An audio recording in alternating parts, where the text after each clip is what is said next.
Pues muy bien, queridos hermanos y hermanas, vamos a continuar en nuestro comentario de la carta del apóstol Pablo a los colosenses, en este gran capítulo segundo, del que ya habíamos dicho unas cuantas cosas el domingo pasado.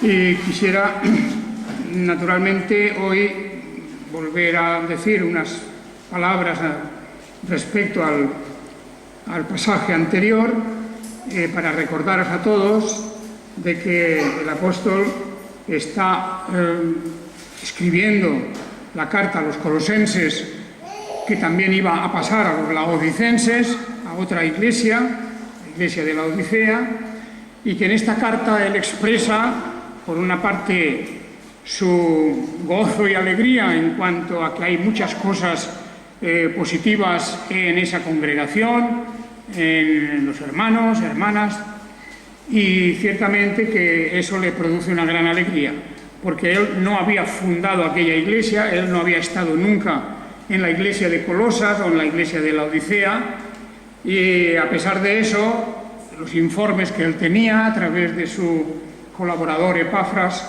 pues eran informes agradables con respecto a los hermanos de Colosas. Pero había un problema del cual también él recibe noticias a través de Epafras, y es las noticias de que hay algunas cuestiones de carácter doctrinal, sobre todo, en que él no puede estar tranquilo, mientras que los hermanos de Colosas, o por lo menos una parte de ellos, estaban defendiendo una doctrina que era contraria al resto del Evangelio, pues la Iglesia naturalmente estaba sufriendo esa división de carácter intelectual, esa división donde también había pues una intervención de los judaizantes, porque había dos cuestiones que preocupaban al apóstol sobre las iglesias de Colosas y también de la Odisea, casi con toda seguridad. Las dos cuestiones eran una acerca de la persona de Jesús y la otra sobre el tema de la ley, el cumplimiento de la ley de Moisés.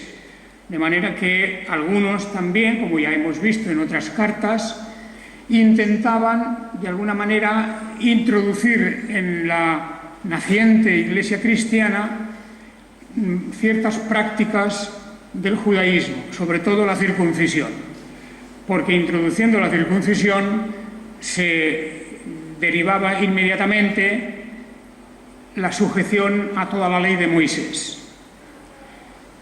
De manera que era revolver totalmente el mensaje central del Evangelio, uno en cuanto al Salvador mismo, su naturaleza, su personalidad, y otra en cuanto a la forma de la salvación.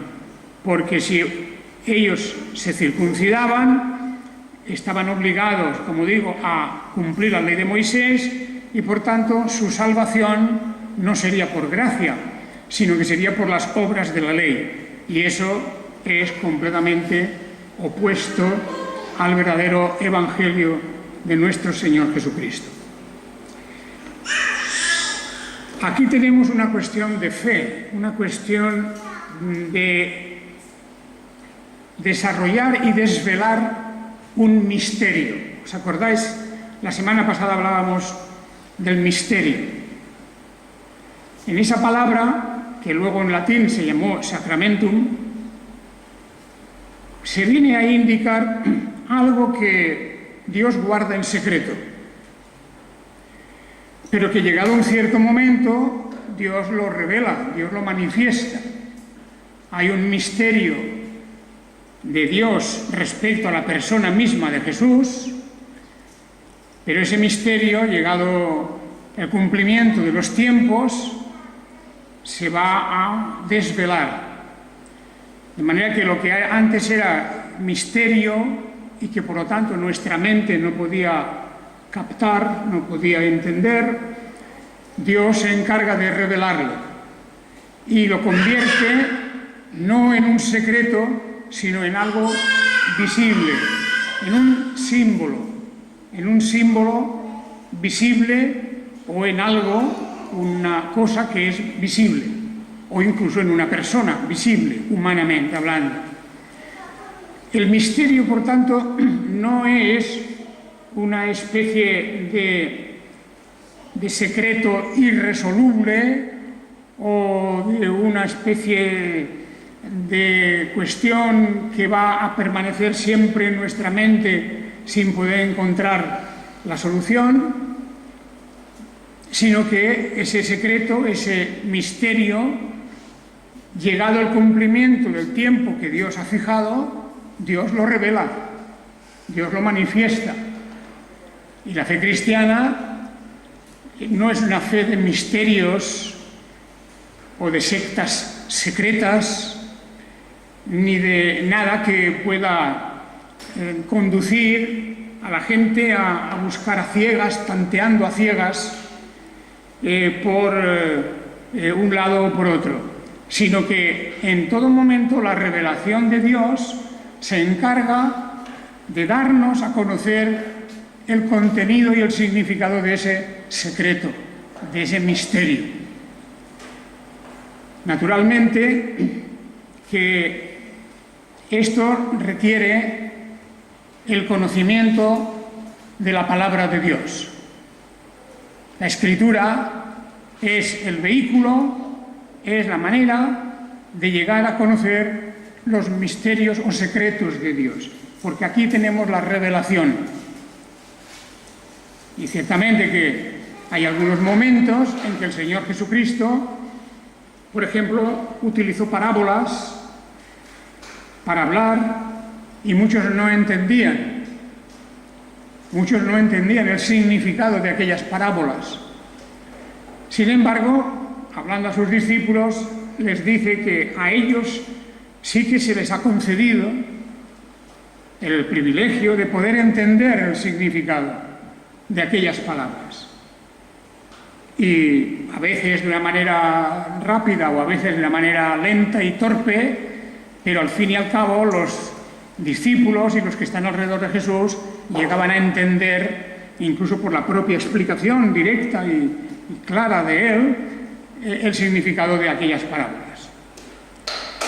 Pues bien, ahí tenemos lo que el apóstol Pablo llama el misterio de Dios.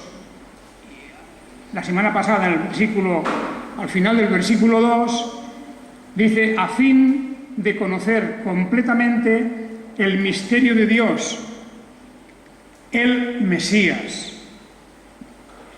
en griego el Cristo, el Mesías, el ungido. Conocer completamente el misterio de Dios, el Mesías.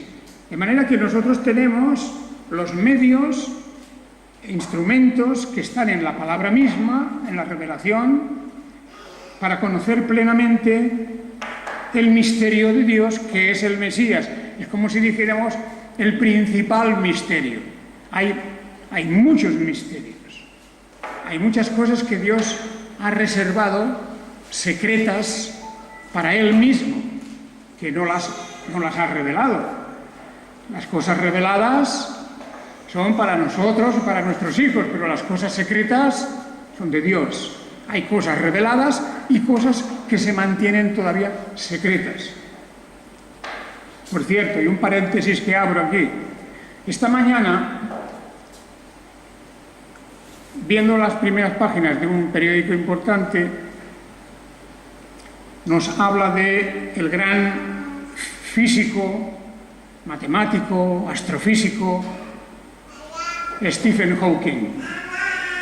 Vosotros conoceréis ese nombre, lo conocéis porque habréis visto en la televisión y en fotografías ese hombre que físicamente está pues prácticamente hecho un guiñapo, ¿verdad?, con una parálisis general, una atrofia general de su cuerpo. Hoy, dice en ese artículo, el periódico ya no puede mover ni siquiera un dedo. Antes, con un dedo movía el ratón de un ordenador y a través de un sistema podía incluso comunicarse y hablar. Ahora no puede ni eso, parece que tiene que hacerlo con la mejilla, con una mejilla, que es lo único que puede mover un poco.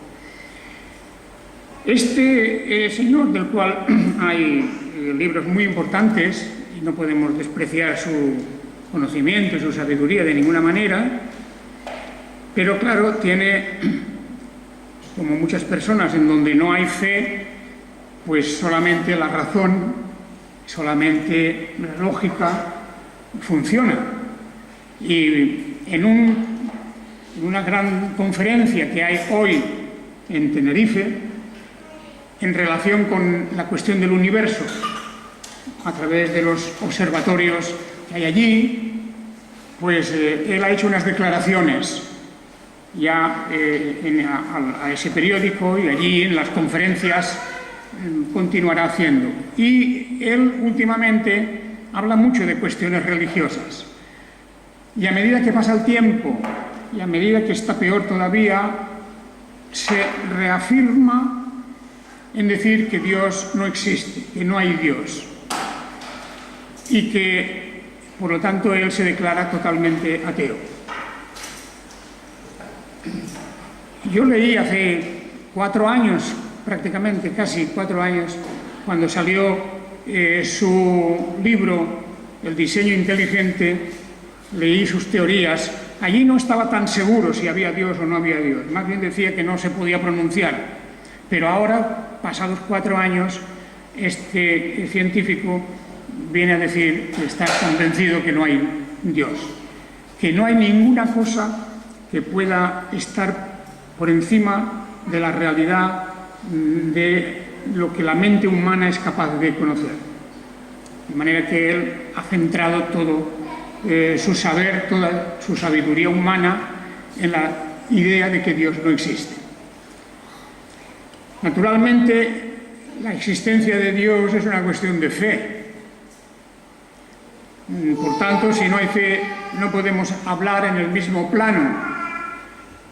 La ciencia puede ayudarnos en un sentido o en otro, pero nadie puede demostrar por la ciencia, esa existencia de Dios. Hemos de recurrir a la fe. La fe es un conocimiento también. ¿Os acordáis de las palabras de la carta a los Hebreos, cuando el apóstol en el capítulo 11 dice que la fe es la certeza de lo que se espera, la convicción de lo que no se ve? La fe, y por lo tanto la creencia en la existencia de Dios, no es cuestión de hacer unas ecuaciones en una pizarra, no es cuestión de fórmulas químicas ni físicas, no es cuestión de la sabiduría humana, de la filosofía, por ejemplo.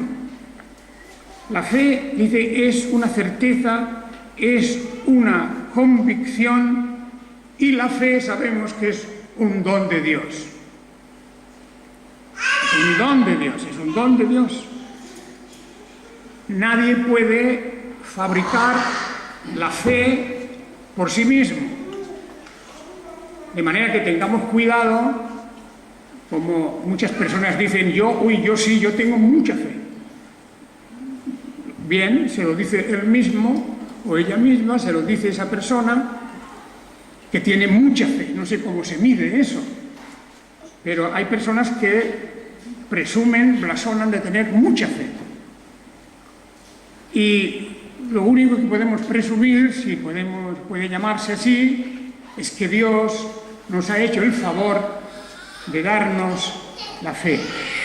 Y por medio de la fe, creer en su palabra. Y por medio de su palabra, llegar al conocimiento de la verdad. Y ese es el camino.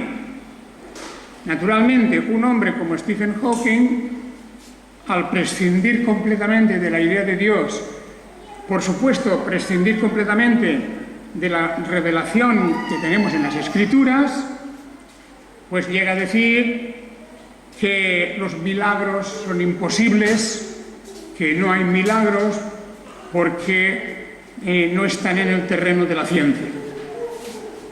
Esas son sus declaraciones. Y como ellos, como este señor, pues hay millones de personas también. Nosotros no tenemos que discutir mucho en esta cuestión, porque, como dice la carta a los Hebreos, la fe es una certeza y es una convicción. No la que nosotros mismos nos fabriquemos, sino aquella convicción y certeza que procede de la palabra directamente. Y esto quiero subrayarlo. Sin la palabra de Dios, no hay fe posible. Debe quedar claro. Dice, la fe viene por el oír y el oír la palabra de Dios. De manera que, oyendo o leyendo la palabra de Dios, entonces recibimos ese don de la fe. Sin la palabra no hay fe. Y por eso, al analizar las doctrinas, las verdades bíblicas, tenemos que comprender que sin fe es imposible agradar a Dios. Y sin fe no podemos entender la Biblia. De manera que la relación entre la Escritura y la fe es una relación indestructible. Tienen que ir juntas siempre, siempre juntas. Biblia y fe.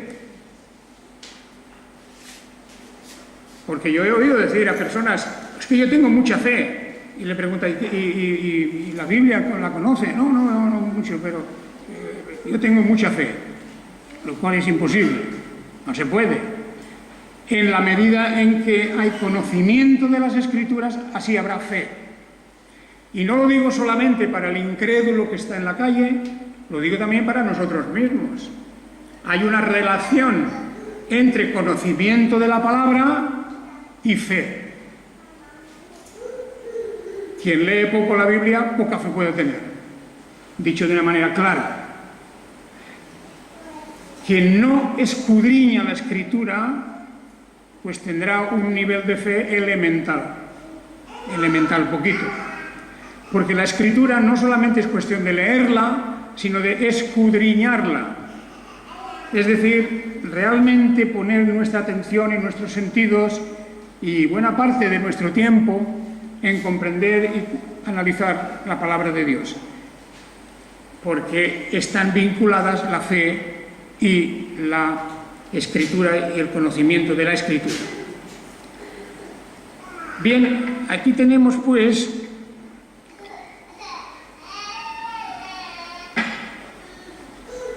en el pasaje de hoy, y ya cierro este largo paréntesis, tenemos una de las declaraciones más grandes y gloriosas de la palabra de Dios. Me refiero a la carta a los Colosenses. En la carta a los Colosenses, en el capítulo 2, se nos declara mucho acerca de este misterio de Dios, que es el Mesías, el Cristo. Y aquí es donde hemos de recordar todo lo que la palabra nos dice de la persona de Jesús, de su existencia o preexistencia, en primer lugar, todo el magnífico y contundente capítulo primero del Evangelio de San Juan. En el principio era el Verbo era Dios, y el Verbo se hizo carne, es decir, se hizo humano, y habitó entre nosotros. Y allí el apóstol Juan no dice su nombre, pero sabemos su nombre es Jesús. Él era el que estaba anunciado. El Mesías, el Salvador único, en definitiva, aquel en quien se resume toda la grandeza de la obra de salvación de nuestro Dios y Padre, el Señor Todopoderoso. Aquí, pues, en este capítulo 2, el apóstol viene a darles una advertencia a los hermanos de Colosas. Fijaos cómo termina la primera sección del capítulo, según la división que tenemos aquí en la Biblia nuestra, en el versículo 6 y 7, allí dice: por tanto, de la manera que recibisteis al Señor Jesús, el Mesías, vivid en Él, arraigados y sobreedificados en Él y consolidados en la fe, como fuisteis enseñados, rebosando en acción de gracias. Fijaos qué magnífica manera de terminar esta sección, ¿verdad? Cómo debemos vivir, cómo hicimos el recibir por la fe al Señor Jesús. Pero ahora termina aquí y el versículo 8 marca un cambio. Un cambio. Y dice, es una advertencia, es un aviso. Mirad, versículo 8, 2:8 de Colosenses, mirad que no haya quien os esclavice por medio de filosofías y huecas sutilezas, según la tradición de los hombres, conforme a los rudimentos del mundo y no según el Mesías. Aviso, un aviso. Mirad que nadie os esclavice, que os convierta en esclavos, porque ahora sois libres en Jesucristo. ¿A quién se refería aquí el apóstol? Se refería a varios, porque luego continúa hablando también de la circuncisión. Cuando en el versículo 10 dice que estáis completos en Él, el cual es la cabeza de todo principado y potestad, en quien también fuisteis circuncidados con una circuncisión hecha sin mano, desvistiéndoos enteramente del cuerpo, de la carne, etc. Hay dos cuestiones aquí, dos cuestiones que estaban incidiendo sobre la iglesia de Colosas y que eran un gran peligro para los hermanos. Una, ciertas filosofías, como llama aquí, y huecas sutilezas.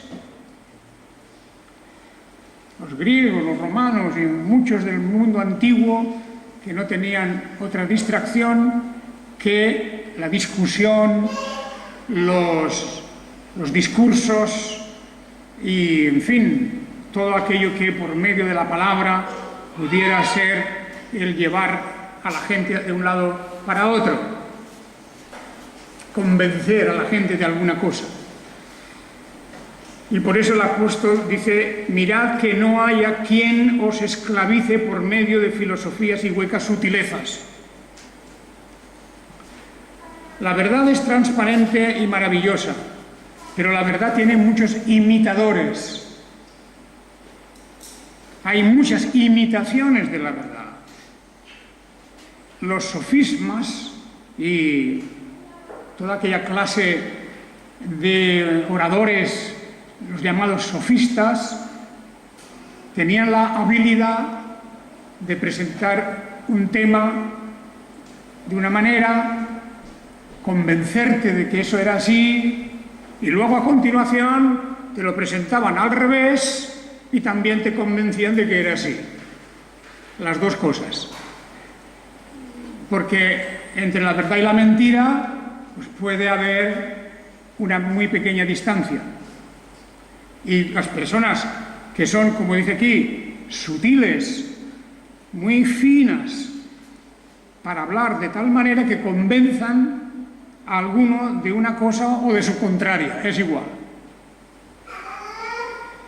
Y por eso el apóstol está advirtiéndoles: tened cuidado con estas filosofías. No hay nada malo en la palabra filosofía, porque significa, como ya sabéis casi todos o todos, que significa el gusto o el amor por la sabiduría. Bien, y la sabiduría es buena. Incluso la sabiduría que no es estrictamente la bíblica.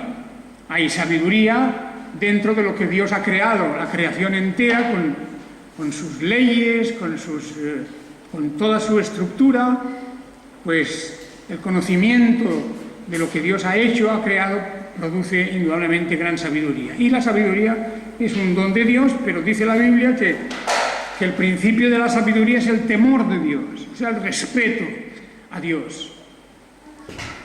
Y sin eso no hay verdadera sabiduría tampoco. Pero aquí el apóstol Pablo está avisando de la posibilidad de que alguien convierta en esclavos intelectuales, a aquellos a los que pueden engañar por medio de sutilezas según la tradición de los hombres.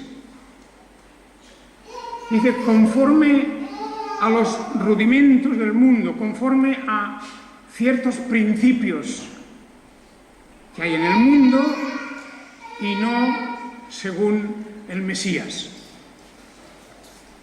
Los antiguos filósofos, precisamente, este tiempo está cercano a aquello, pues había diferentes escuelas y había diferentes maneras de pensar, y para unos, pues, en fin, toda la realidad que podemos ver se resumía en los 4 elementos básicos: el agua, el aire, la tierra, el fuego, y con eso explicaban el universo entero y todo lo que pasaba, y ya tenían ellos ahí sus elementos principales para entender la vida.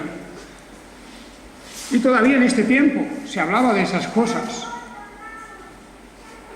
Pero eso, dice, sea cual sea la filosofía, sea cual sea las creencias que vienen a traernos de diferentes lugares, había una mezcla enorme en aquel tiempo de religiones orientales, de las religiones que venían de Egipto, antiguas religiones, creencias, animismo, por supuesto, todo eso estaba mezclado. Y algunos intentaban meter una cuña dentro de la Iglesia, como diciendo, esto también es importante, esto queremos que se diga, que se hable de eso. Y por eso el apóstol les está aquí advirtiendo, porque dice, todo esto es lo que buscan y no según el Mesías. Como diciendo, toda esta tradición humana, todas esas teorías, todas esas doctrinas, si no están refrendadas, no están refrendadas por el Mesías, si no concuerdan con lo que representa y quién es el Mesías, todo eso es basura. Y entonces es cuando viene el gran texto de Colosenses 2:9. Colosenses 2:9. Porque en él, en el Mesías, es decir, Jesús, vive corporalmente toda la plenitud de la naturaleza divina. Bien, ese texto es un texto, yo creo, tan evidente y tan claro en relación a describir y presentarnos quién es realmente Jesús de Nazaret. Naturalmente, lo primero que decimos de Jesús de Nazaret es que fue un ser humano. Naturalmente. Fue un ser humano, nació de una mujer llamada María, pero la Biblia nos dice que en cuanto a su concepción no es como nosotros. Es una humanidad real y verdadera, en cuanto que el Verbo se hizo carne, como dice Juan el apóstol, y habitó entre nosotros. Y por lo tanto, en cuanto a la humanidad, no hay discusión. Nació como nosotros nacimos, vivió prácticamente como es propio de alguien que posee un cuerpo físico como el nuestro, y murió. Porque ese cuerpo era un cuerpo mortal. Mortal no definitivamente, porque tenía en él también la semilla de la resurrección. Y resucitó. Eso es algo de lo que nosotros hemos de beneficiarnos también en una resurrección real y verdadera que está señalada para el fin de los tiempos. Con esto, queridos hermanos, llegamos a ese versículo 9. Y aquí está hablando del Mesías, pero dice que en él vive corporalmente toda la plenitud de la naturaleza divina. Ese verbo vivir aquí es un verbo que tiene que ver con la palabra oikos, que significa casa, vivienda, morada. De manera que lo que nos quiere decir es que en el cuerpo de Jesús, en aquel cuerpo sin pecado, en aquel cuerpo en el cual se iba a cumplir la redención nuestra, porque la muerte de Jesús no es por causa de su pecado, ni pecado original, ni pecado actual, sino que en ese cuerpo perfecto, efectivamente, estaba también unida a la plenitud de la divinidad. De manera que se puede decir vivir, moraba, habitaba o estaba. Estaba. Quiere decir que en la persona de Jesús encontramos la plenitud de la divinidad y no hay más que decir. Es la plenitud. Por eso Jesús mismo en los evangelios, en sus conversaciones con los apóstoles, pues dice cosas realmente extraordinarias acerca de sí mismo, tan extraordinarias que los judíos intentaron apedrearle y matarle porque hablaba de una manera que se hacía igual a Dios. Se hacía igual a Dios. Así lo entendieron los judíos y efectivamente eso es lo que quería decir Jesús. Y Jesús no era un impostor. Si Él dice el Padre y yo somos uno, o si Él dice el que me ha visto a mí ha visto al Padre, está identificándose con Él en cuanto a sus atributos, en cuanto a su naturaleza.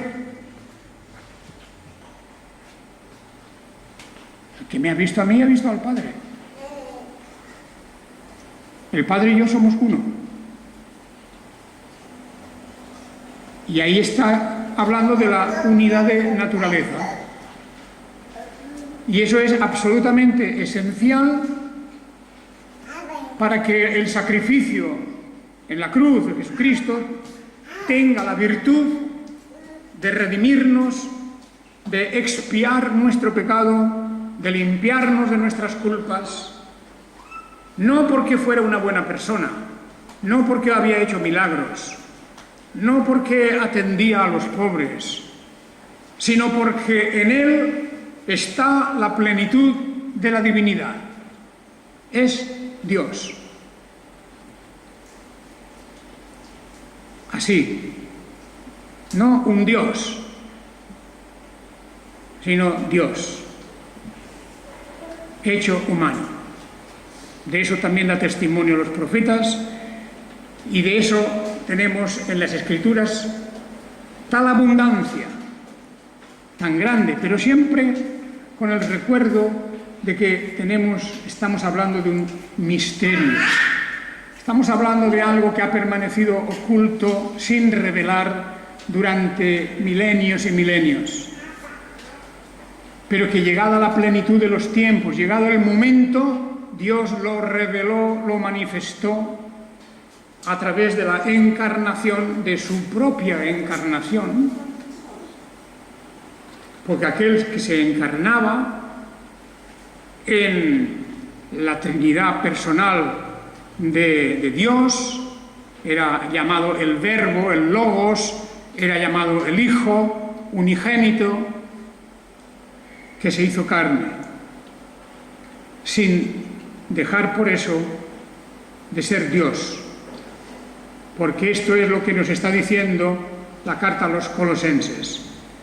En Él vive corporalmente toda la plenitud de la divinidad. Aquí se ha explicitado poniendo de la naturaleza divina, Theotokos. Bueno, es igual, de la divinidad se refiere a la naturaleza divina. Por lo tanto, es una declaración que es el artículo esencial, imprescindible, para que podamos nosotros tener la seguridad de que Él es nuestro Redentor, Él y no otro, de que Él es nuestro Salvador real y verdadero. Fijaos de las cosas que se dicen acerca de Dios mismo, cuando habla, por ejemplo, la confesión de fe de Westminster mismo, por ejemplo, cuando habla de los atributos divinos, porque hay un antiguo dicho teológico: ¿cómo podemos conocer a Dios? La respuesta es: a Dios lo conocemos por sus atributos. A Dios lo conocemos por sus atributos. Porque evidentemente conocer en el sentido de la vista, a Dios nadie le ha visto jamás, conocer por otros sentidos tampoco. ¿Cómo podemos conocerlo? Pues porque en nuestra mente se desarrolla y Dios infunde el conocimiento de esos atributos.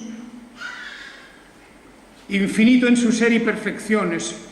Habla aquí de espíritu puro cuando está hablando de la divinidad en su estado primario, Dios es espíritu.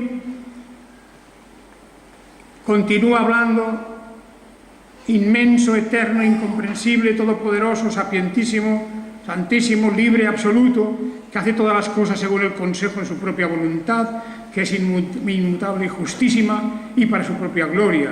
Es amoroso, benigno y misericordioso, paciente, abundante en bondad y verdad, perdonador de la iniquidad, la transgresión y el pecado, galardonador de todos los que le buscan con diligencia, y sobre todo muy justo y terrible en sus juicios, que odia todo pecado y que de ninguna manera dará por inocente al culpable.